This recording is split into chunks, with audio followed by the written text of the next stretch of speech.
আজ আমরা জ্যামিতির একটি গুরুত্বপূর্ণ টপিকস নিয়ে আলোচনা করব। সেটি হলো সমবিন্দু ও বহুভুজ। এই ক্লাসটি আমরা আমাদের সেন্টারে করেছি। যারা ক্লাসটি দেখতে পাওনি বা বুঝতে পারোনি তারা ক্লাসটি দেখে নিও। আশা করা যায় ক্লাসটি তোমরা বুঝতে পারবে ও টপিকসটি সম্বন্ধে তোমাদের স্পষ্ট ধারণা তৈরি হবে। তাহলে দেখো, সমবিন্দু কাকে বলে। প্রথমে আমরা জানবো সমবিন্দু কাকে বলে। এখানে কি বলেছে দেখো, যে দুই বা ততোধিক সরলরেখা একটি বিন্দুতে মিলিত হলে সেই বিন্দুকে সমবিন্দু বলে। অর্থাৎ দুটি বা তার বেশি সরলরেখা যখন একটি বিন্দুতে মিলিত হবে তখন সেই বিন্দুকে বলবে সমবিন্দু। অর্থাৎ দেখো, এখানে A B O C D দুটি সরলরেখা একটি বিন্দু ও তে মিলিত হয়েছে, তাহলে ও কে আমরা বলবো সমবিন্দু। তার বেশি সরলরেখা মিলিত হতে পারে, তিনটে হতে পারে, চারটে হতে পারে বা পাঁচটি হতে পারে। অর্থাৎ তিনটি, চারটি, পাঁচটি বা দুটি সরলরেখা যখন একটি বিন্দুতে মিলিত হবে তখন সেই বিন্দুকে বলবো আমরা সমবিন্দু। এখানে ও বিন্দুটি হচ্ছে সমবিন্দু, আর যে সরলরেখা গুলো ওই বিন্দুর উপর দিয়ে গিয়েছে সেই সরলরেখাগুলোকে আমরা বলবো সমবিন্দু সরলরেখা। দেখো, এই সমবিন্দু সংক্রান্ত তিনটে বিষয়কে আমরা সামনে রেখে এগিয়ে চলবো, কারণ এই তিনটি বিষয় থেকে কোশ্চেন আমাদের পরীক্ষায় মাঝে মধ্যেই দেয়। তাহলে সে তিনটি বিষয় কি কি? এক নম্বর হচ্ছে পরিকেন্দ্র নিয়ে আলোচনা করব, দুই নম্বর আমরা অন্তঃকেন্দ্র নিয়ে আলোচনা করব, তিন নম্বর আমরা ভর কেন্দ্র নিয়ে আলোচনা করব।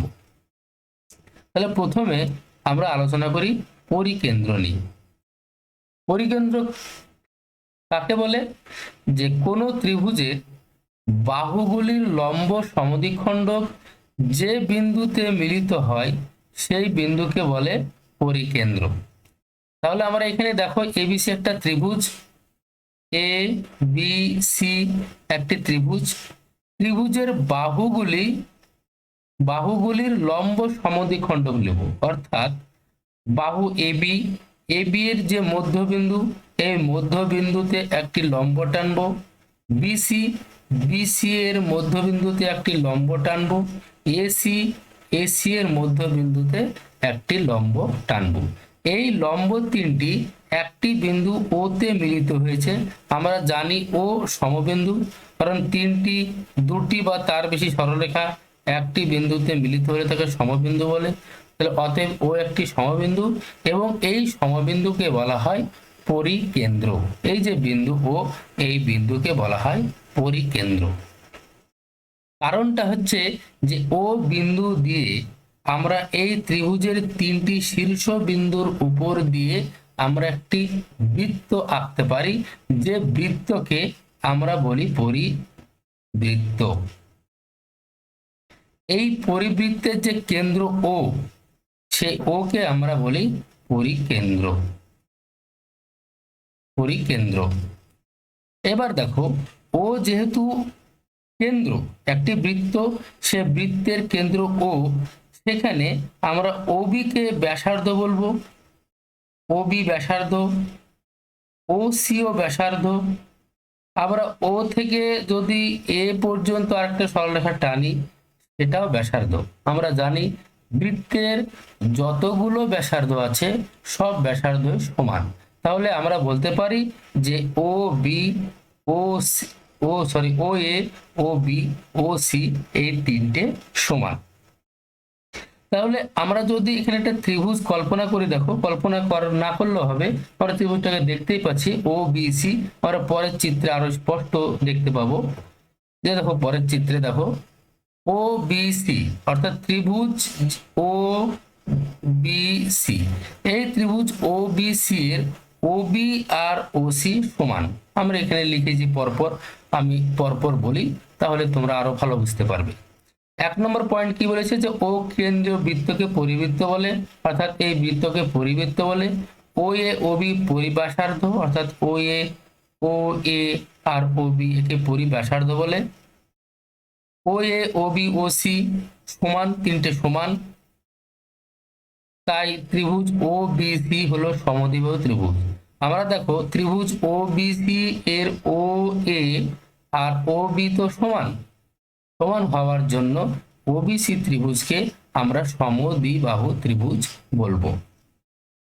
এই সমদ্বিবাহু ত্রিভুজের এই কোণটা আর এই কোণটা সমান হবে, অর্থাৎ এই কোণ যদি 30 ডিগ্রি হয় তাহলে এই কোণও 30 ডিগ্রি হবে, এই কোণ যদি 60 ডিগ্রি হয় তাহলে এই কোণটাও 60 ডিগ্রি হবে, অর্থাৎ এই দুটি কোণ সর্বদা সমান হবে।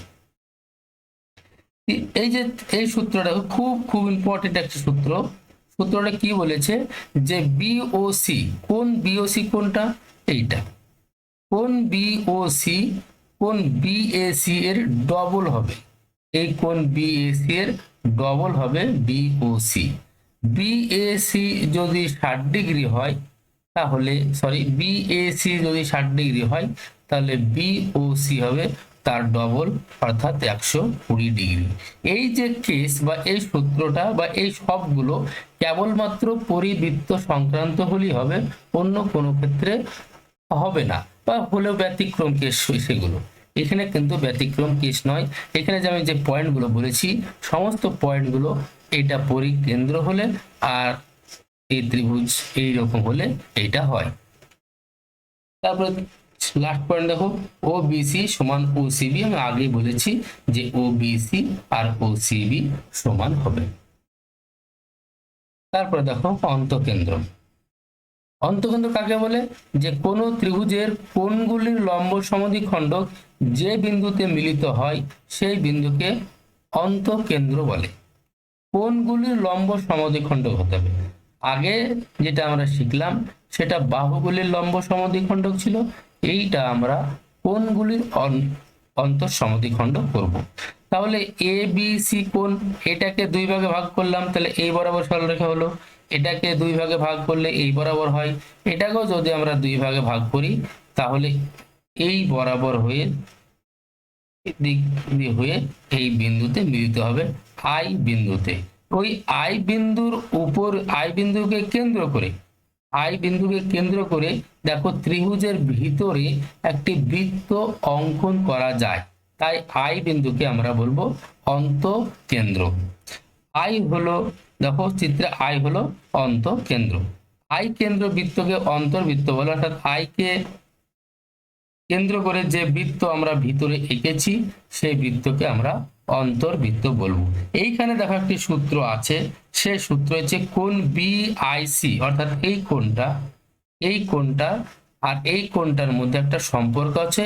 সম্পর্কটা কি, যে কোণ বিআইসি সমান 90 ডিগ্রি প্লাস হাফ অফ কোণ বিএসি, অর্থাৎ বিএসি যদি 40 ডিগ্রি হয়, অর্থাৎ এই কোণটা যদি 40 ডিগ্রি হয় তাহলে এই কোণটা হবে 90 ডিগ্রি যোগ 40 ডিগ্রি বাই 2 সমান 90 ডিগ্রি প্লাস 20 ডিগ্রি সমান 110 ডিগ্রি হবে। এই সংক্রান্ত অঙ্ক আমরা পরে বিস্তারিত আলোচনা করব, তোমরা তাহলে আরো স্পষ্ট করে এর অ্যাপ্লিকেশন গুলো বুঝতে পারবে। এবার দেখো ভর কেন্দ্র। ভর কেন্দ্র কাকে বলে, যে কোনো ত্রিভুজের কোণগুলির মধ্যমা তিনটি যে বিন্দুতে মিলিত হয় সেই বিন্দুকে ভর কেন্দ্র বলে। চিত্রে জি হলো ভর কেন্দ্র। তাহলে ত্রিভুজ এ বি সি এর এ E B F R C D এই তিনটেকে মধ্যমা বলা হয়, এই তিনটেকে বলে মধ্যমা। মধ্যমা কাকে বলে একটু বলে দিই, যে মধ্যমা কাকে বলে। মধ্যমা ধরো এবিসি ত্রিভুজের বিসি এর মধ্যবিন্দু ই, এবিসি ত্রিভুজের বিসি এর মধ্যবিন্দু ই, এ ই যোগ করে দেব, এ ই যোগ করে দেব, এ ই যোগ করে দেব, এই এ ই কে বলা হবে মধ্যমা। আবার এসি ত্রিভুজের এসি বাহুর এফ যদি মধ্যবিন্দু হয় তাহলে আমরা বি এফ যোগ করে দেব, বিএফ কে বলবো আমরা মধ্যমা। আবার এ বি ত্রিভুজে এ বি বাহুর ডি মধ্যবিন্দু আমরা সিডি যোগ করে দেব, সিডি যোগ করে দেব। এই সিডি কে বলবো আমরা মধ্যমা। এই তিনটি মধ্যমা জি বিন্দুতে মিলিত হয়েছে, এই তিনটি মধ্যমা জি বিন্দুতে মিলিত হয়েছে, তাই জি হলো ভর কেন্দ্র। এই জি কে বলবো আমরা ভর কেন্দ্র। আচ্ছা, দেখো ভর কেন্দ্র সংক্রান্ত তিনটে সূত্র আমাদের এখানে জেনে রাখতে হবে, খুব ইম্পর্টেন্ট সূত্র তিনটি। যে A E B F C D মধ্যমা 1 নম্বর। 2 নম্বর দেখো জিবিসি ত্রিভুজ জিবিসি, অর্থাৎ এই যে ত্রিভুজটা আমরা দেখতে পাচ্ছি জিবিসি, এই ত্রিভুজটা নিচে যে ত্রিভুজটা, আর জিএবি দেখো কোনটা, জিএবি এই ত্রিভুজটা, আমি কালার চেঞ্জ করে দিই,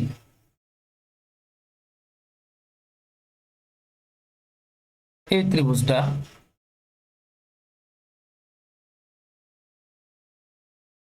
এই ত্রিভুজটা, আর একটা আমি কালার চেঞ্জ করে দিচ্ছি,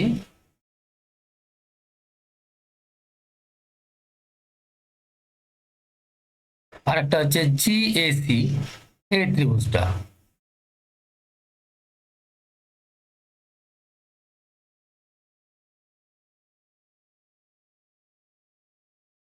এই ত্রিভুজটা, এইখানে যখন যে তিনটি ত্রিভুজ তৈরি হয়েছে, এই যে তিনটি ত্রিভুজ সমান, অর্থাৎ জিবিসি জিএবি জিএসি এই তিনটি ত্রিভুজ সমান, অর্থাৎ এই তিনটি ত্রিভুজই গোটা ত্রিভুজের 1/3 অংশ হবে, কারণ এটা 3 ভাগে ভাগ করেছি।